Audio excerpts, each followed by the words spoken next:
Balik sa GMA Regional TV Live mga kapuso atong pakisayran kining talagsaon nga artwork sa usa ka artist gikan sa Iloilo mga kapuso nga migamit sa bamboo aron mohimo ning maanindot kaayo nga mga handicraft. Sima ni siya kaniadto mga kapuso apan karon dunay nakit-an nga bag-o nga panginabuhian sa ilang dapit. Makaila-ila nato karong buntaga mga kapuso si Alvin John Orculio. Good morning, Sir Alvin.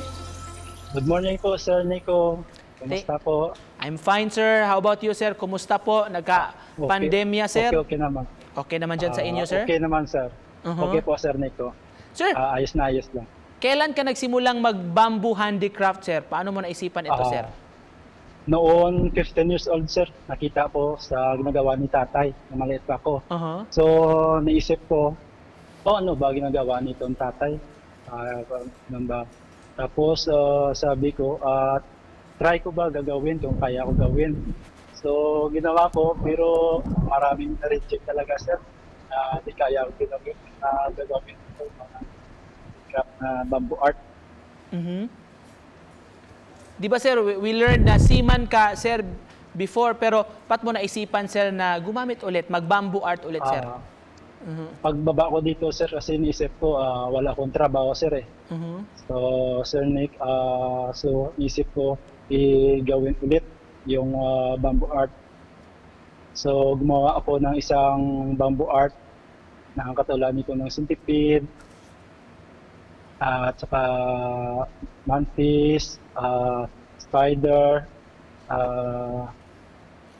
ladybug, dragonfly, mga exotic art na ginagawa ko. Sir, we heard na in-invite ka raw, sir, na magturo sa mga katutubo daw, sir, from Mindanao? Oo. Itong Opo talento po. mo? Invite pa ako, pero pinag-isipan ko muna. Kasi hindi pa natin alam yung status doon. Kasi sobrang layo pa. So, gaano kahirap itong paggawa ng bamboo art, sir? Napakahirap, sir. Isang bamboo art, magawa mo 4 days to 5 days. Kasi ang gamit lang yung bulo, tsaka sisel, at saka lagari. Ganon lang ang mga gamit. Wala talaga na electric tools. Kasi may nakita kaming post mo, sir, sa social media, sir, na sugat-sugat yung kamay mo, sir. Opo, totoo po yan. Sugat-sugat. Kasi mahirap eh. Hindi padali talaga gawin. Lalo na sa critical na area. Dapat mayroon kang adjustment. Pero na rhino beetles, mayroon ka talaga adjustment sa kanyang mukha. Hindi talaga madali. Patingin nga, sir, may sample ka dyan, sir, nung gawa mo, sir.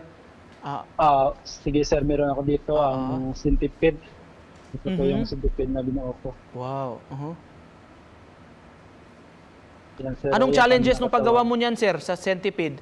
Gaano kahirap yung gawin? Mahirap gawin, sir, ang kanyang katawan kasi medyo balok-balokot dito.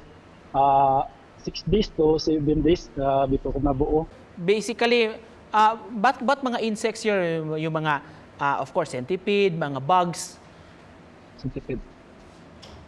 Yan gusto ko, sir, para maging unique na product siya, sir. Parang iba-iba sa lahat na ginagawa natin. Mag-isa ka lang gumagawa niyan, sir, o may mga kasama ka, sir? Mag-isa lang, sir. Mag-isa lang, sir.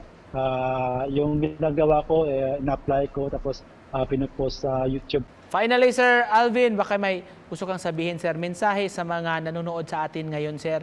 Siguro gusto nila ma-check out din yung mga gawa mo rin, sir. Sana po, bistahin niyo po aking YouTube channel, Exotic Artwork. Doon ko po nilalagay aking mga ginagawa na exotic artwork, knitted bamboo. Diyan nyo makikita kung ano mga gamit ko na gina-apply, kung paano ko siya gawin. Tama, sir. So, kailangan pa rin talaga yung constant improvement sa lahat ng mga skills natin at mga talents, di ba, Sir Alvin? Thank you so much for joining us this morning, sir. And good job sa lahat ng mga, of course, gawa mo, sir. Thank you for joining us, Sir Alvin John Orculio. Salamat po, Sir Nick, sa invitation.